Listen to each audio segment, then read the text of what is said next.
guys! Welcome back to my vlog. This is Marvy Tagatadili Vlogs. Ang babaeng walang pahinga sa for today's video.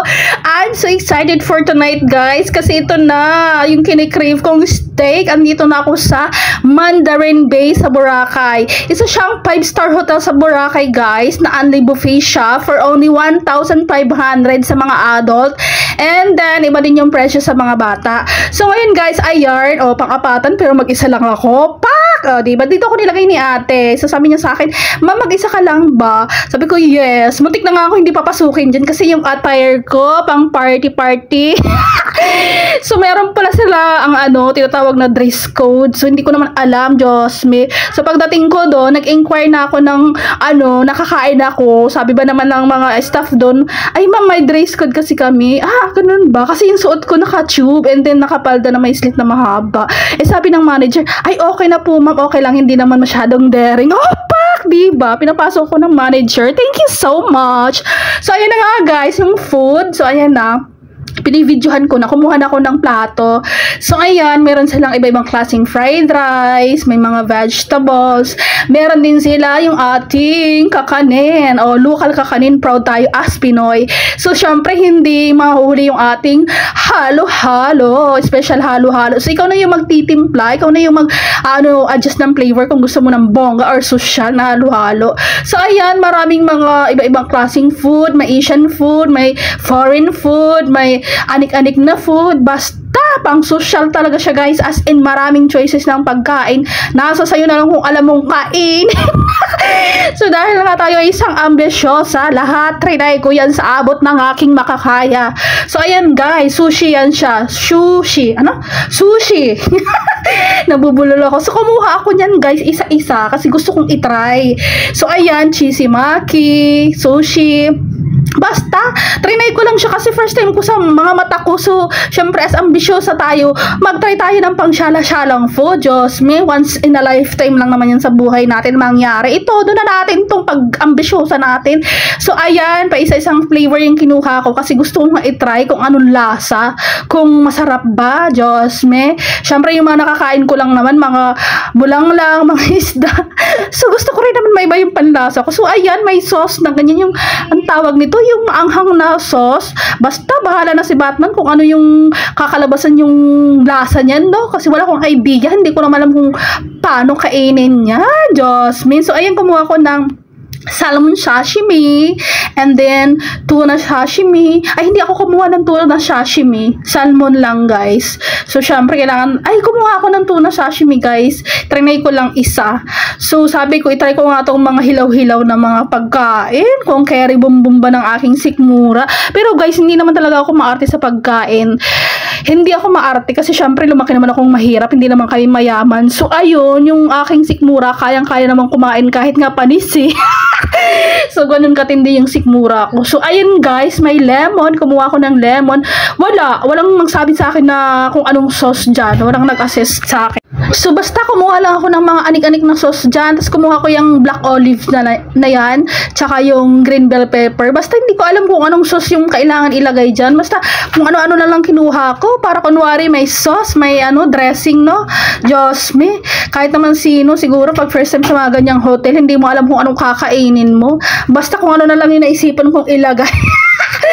Dahil nga tayo ay isang ambisyosa, sabi ng iba, at tayo ay isang feeling rich, todo na natin yung pag-feeling natin for today's video. Bakit ba? As long as wala tayong inaapakan at wala tayong inutangan, yung pera na yung pinanggastos natin ay hindi inutangan, yung pinanggastos ko pala, hindi natin. So ayan, kumuha ko ng Peking duck. So yan, maraming klaseng Peking duck guys. So, trinay ko din siya kung masarap. Siyempre, kumuha lang ako ng 2 slice. Siyempre, pa-social daw tayo for today's video. Wag natin punuin yung plato. Charis! So, kunwari lang hindi pupunuin, pero mamaya yan, punong-puno na yan. So, ayan, may 2 klaseng sauce. Hindi ko alam kung anong klaseng sauce yan. Basta, kumuha na lang ako. Diyos me, binasa ko. Tapos, hindi ko alam kung anong lasa.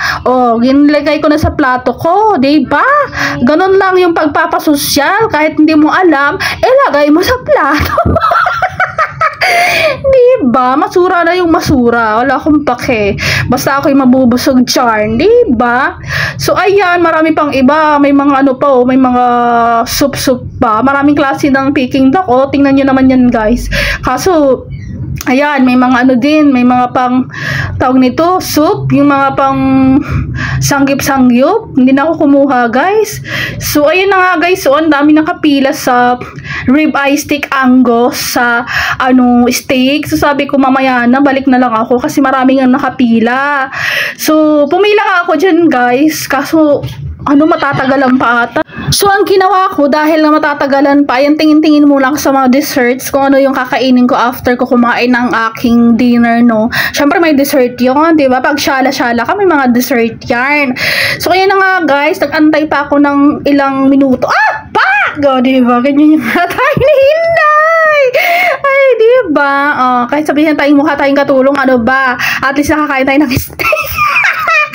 So, ayan na nga, guys. Ayan, doon pa ako ulit kumuha dyan. Yung nagtingin-tingin pa ako. Kumuha ko ng, gulay. Diba? Hindi ako kumain ng rice. Wala akong rice dyan, guys. Pinanindigan ko yung paglo-low carb ko dyan, guys. Diba?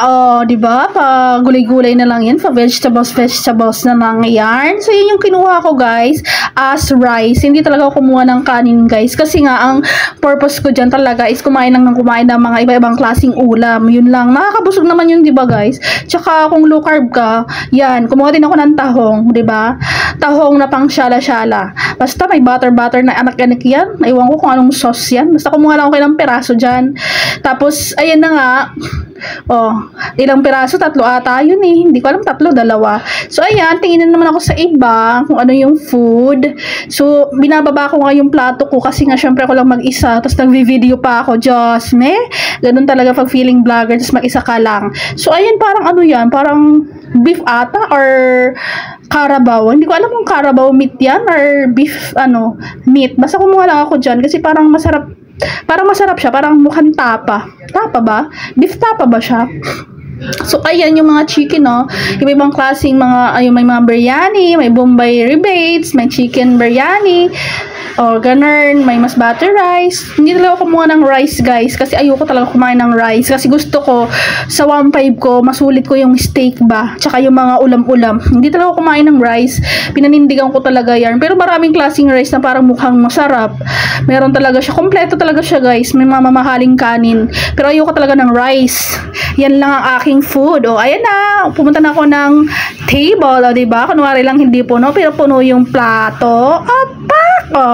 Pasyala-syala kunwari. Pero pag sa bahay niyo, nakakamay. Nakataas yung paa sa lamesa. Diba? Minsan na tayo magsyala-syala. Pagbigyan nyo na ako, Diyos me. Masyado naman kayong, strict naman kayo masyado. Paminsan-minsan, pagbigyan natin yung sarili natin kung saan tayo ma-happy, diba? Nabulunan pa yan, may nakaalala. Tapos, yan nga, guys, mag-isa lang ako sa aking table. Tapos, ayan yung attire ni Inday. Sabi ko sa inyo kung anong gusto kong suotin. Wala akong pakialam sa sasabihin ng basta susuotin ko siya. Kasi yung nagpapahappy sa akin eh.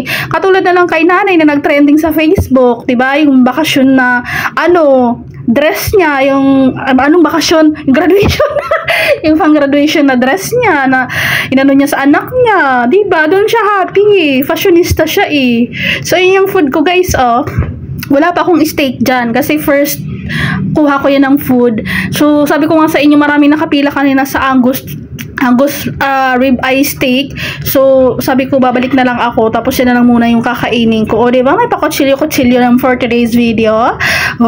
Ganun talaga pag syala-syala yung dinner. May pakutsilyo. Tapos, pag merong kaaway, saksakin na lang ba?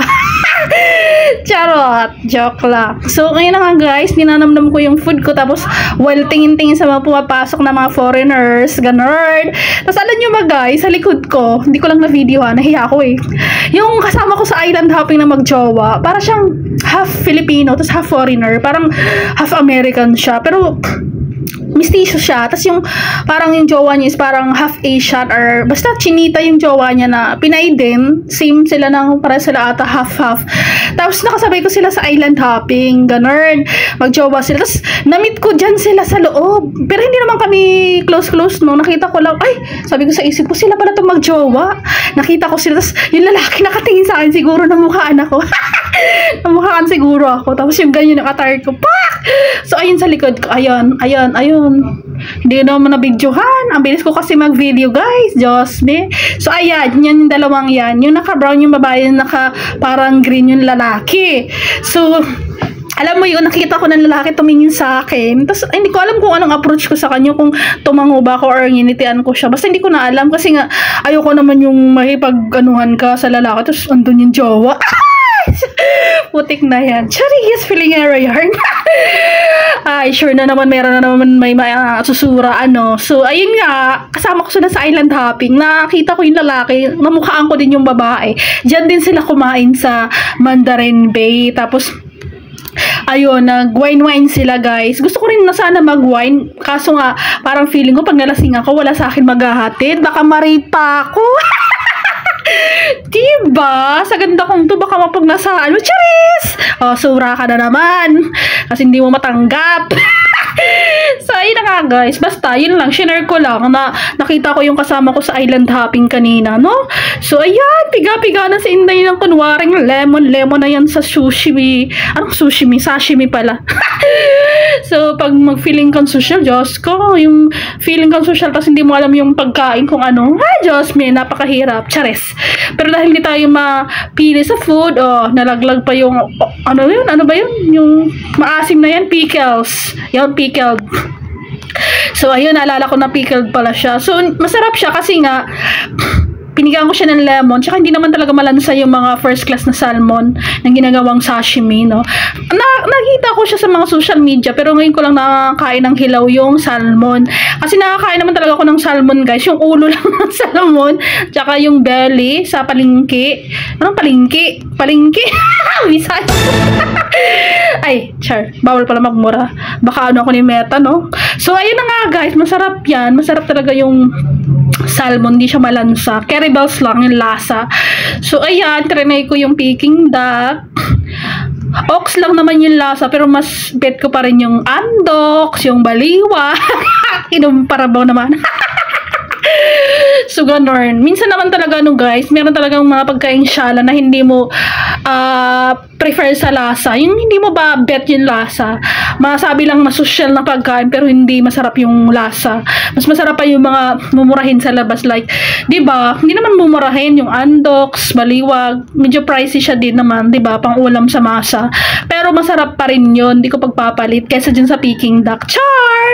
So, ganun talaga. Pag kumain ka sa mga ganyang hotel, itodo mo na yung pagpapasosyal. Try mo na kahit hindi kaya ng yung lalamunan. Charot!